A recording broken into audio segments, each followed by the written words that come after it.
হাসপাতালের ঠান্ডা বিছানাটাই হয়ে উঠেছিল তার শেষ আশ্রয়। সপ্তাহখানেক ধরে জীবন মৃত্যুর এক অসম লড়াই চালিয়ে যাচ্ছিল ছোট্ট এই মেয়েটি। শরীরের প্রতিটি কোষ বেঁচে থাকার জন্য লড়ছিল, কিন্তু শেষ রক্ষা হলো না।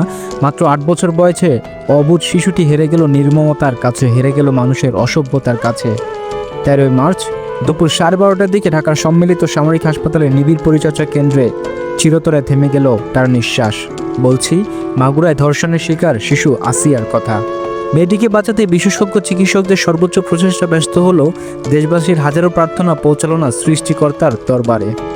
গতকাল 4 বার হার্ট অ্যাটাক করেছিল তার, আজ হলো 2 বার। প্রথমবারের পর সে লড়লো, দ্বিতীয়বার যখন হার্ট অ্যাটাক হলো তখনই 30 মিনিট ধরে ডাক্তাররা চেষ্টা চালালেন। শেষমেশ ফিরে এলো তার হৃদয় স্পন্দন, কিন্তু তারপর তার ব্রেইন ধীরে ধীরে নিস্তেজ হয়ে যাচ্ছিল।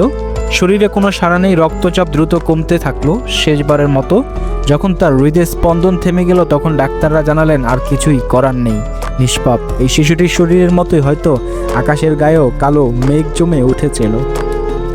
এই মেয়েটির মতো অনেক মেয়ে আছে এখন।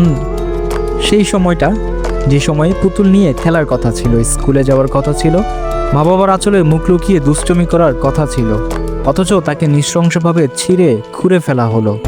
গত 6 মার্চ মাগুরায় মিজুয়ালন্দি গ্রামে বোনের বাড়িতে বেড়াতে গিয়েছিল সে। পরিবারের অভিযোগ সেখানে ঘাতকের দ্বারা তাকে ধর্ষণ করে।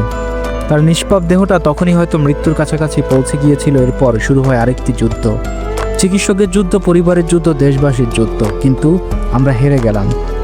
তার মা বাবা হয়তো এখনো ভাবছেন আমাদের ছোট্ট মেয়েটা কেমন ছিল, কেমন করে হাসতো, কেমন করে কাঁদতো। শেষবারের মতো আরেকবার যদি জড়িয়ে ধরা যেত, কিন্তু সেটা আর কখনোই হবে না।